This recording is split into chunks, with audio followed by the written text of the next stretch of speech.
Jesus is more. Jesus is more. Jesus is more. Jesus is more. Ooh, yeah. Jesus is more than wonderful. And he's more. Greetings and salutations to my church family, to my Facebook friends, to my YouTube friends, and soon to come my podcast friends. Welcome to another edition of Moments with the Master. Moments with the Master was primarily designed to come to us each and every Monday and Friday at 8 a.m. On Monday to kick off our week or begin our week, and on Friday to help us end our week to the glory of God. And we want to encourage you, we want to help you to take the time to spend a moment with the Master, listening to the Master. How can I listen to the Master? Well, first of all, you have to look at the Word in order to listen to the Word. Then you must learn from the Word, be willing to lean on the Word, and do all you can to live by the Word. Beloved, I have a question. My question is this: what have we learned over the coming weeks, over the past weeks? What have we learned? I'll tell you what we've learned. Number one, we've learned that the world's smallest yet largest troublemaker is the human tongue. That's right. The world's smallest yet largest troublemaker is the human tongue. James chimes in on this in James chapter 3, verse number 5. He says that the tongue is a tiny thing, but oh, the enormous damage it can do. Even James agrees that the human tongue is the world's smallest yet largest troublemakers. Not only have we learned that the tongue is the world's smallest yet largest troublemaker, we also learned the fact that there are 4 fundamental forms of speech according to the Word of God. There are 4 ways we can use or misuse our tongues. Notice, if you will, the first use is careful speech. Careful speech. Secondly, there is careless speech. Then there's conflicting speech. And last but not least, there is constructive speech. Constructive speech. As a form of review, what is careful speech? Careful speech is directive. It provides direction, if you will. Not only does it provide direction, careful speech is always controlled speech. It's always guarded speech, because careful speech is directive. Don't miss this. Careful speech is directive in nature. Secondly, there's careless speech. Careless speech is uncontrolled speech. It's unguarded speech. And careless speech is always destructive. It's always destructive. And then there is conflicting speech. Conflicting speech is always deceptive. It's always at odds with actions and our words. They don't agree. They're at odds with one another. So conflicting speech is always deceptive. And last but not least, there's constructive speech. What is constructive speech? Constructive speech always serves to develop and bring delight to the heart of God. Constructive speech means we are always building people up and never trying to tear them down. So constructive speech is very important and is one of the fundamental forms of speech. It's one of the 4 ways we can use our tongue or use our mouths. Now listen to me, listening friends. Listen to me carefully, because you'll almost miss it if you're not careful. If you're in a hurry to read the word of God, you'll miss it. I want you to see something in verses 1 through 12. James uses what I call a practical pattern of teaching or preaching. And it should be used as a pattern or an example for those who are striving to be leaders, those who are striving to be effective parents.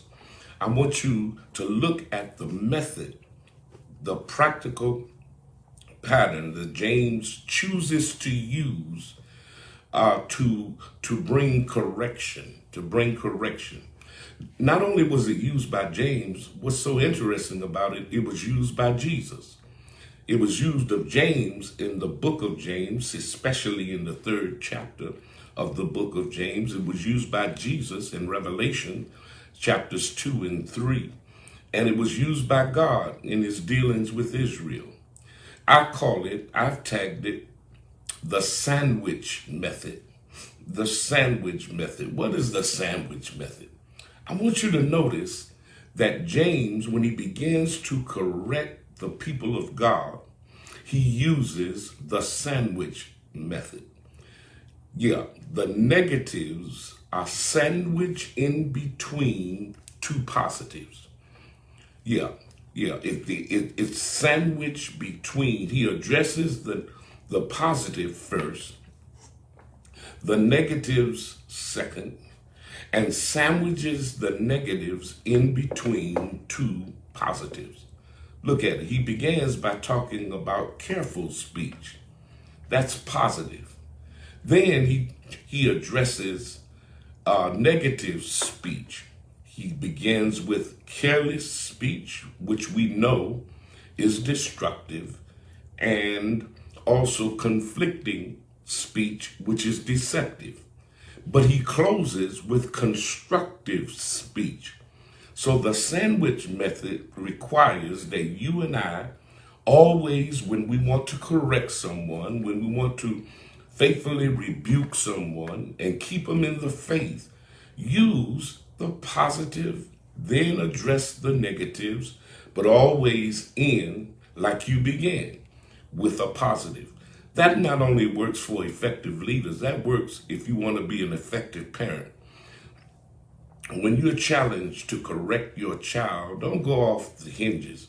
Use what the Bible has left for us as an example of being able to correct people and not allow ourselves to go off the hinges or go off, period. But listen, if you want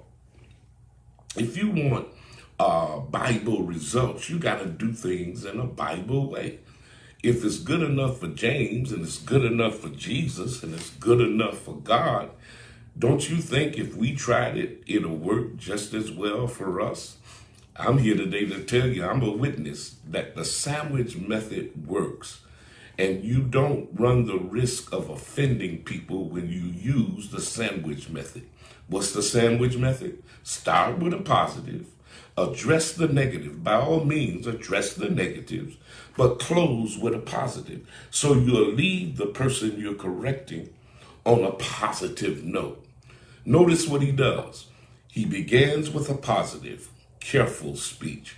Then he addresses the negatives, conflicting speech, careless speech. But then he closes with a positive. That's what I call the sandwich method. So the next time you need to address someone on some negatives always begin with a positive and end with a positive. Here, James begins with a positive and then ends with a negative, and ends with a positive. And he addresses the negative in between two positives. I have to hurry here because I see my time is already up. But I want to share with you before we go, please allow me to share with you that James not only used the sandwich method. Here's another practical pattern of teaching and preaching by James. And I've learned so much personally from the book of James. And let me recommend it to those of you who are looking for an easy book to read.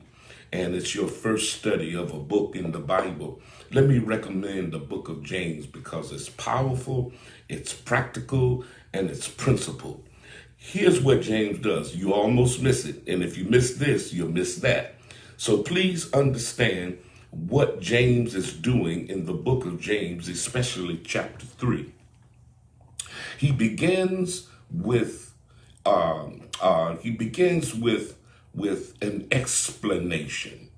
He begins with an explanation about some significant information. So literally, he starts with significant information.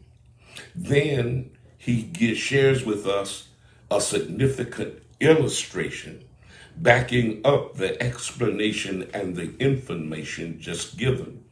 And then in verse number 5, he literally steps back, waiting on us to make a significant transformation. And when I talk about transformation, I'm not talking about generic change. I'm talking about a radical change, a radical change.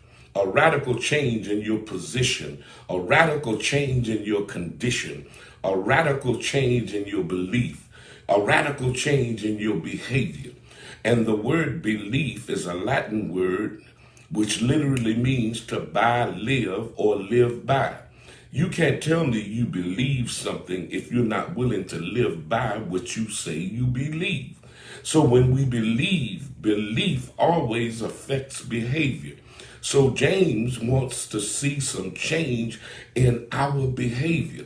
He wants to see some change in our position, in our condition, and even our direction. James is teaching for transformation, for a radical change in our lives.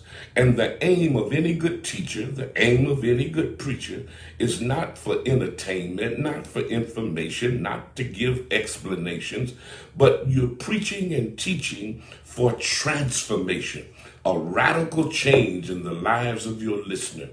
I stopped by today to tell you that James requires a radical change in our position, in our condition, in our direction, in our belief, and in our behavior. I had much more to share with you, but I see that my time is well spent. Listen to me. I see that my time is up. It's far better to have God and not need Him than to need God and not have Him. If you walk with God, my God will surely walk with you. God bless you till we meet again. Jesus is more. Jesus is more. Jesus is more. Jesus is more. Ooh, yeah. Jesus is more than wonderful. And He's more. Yeah. That's Father more.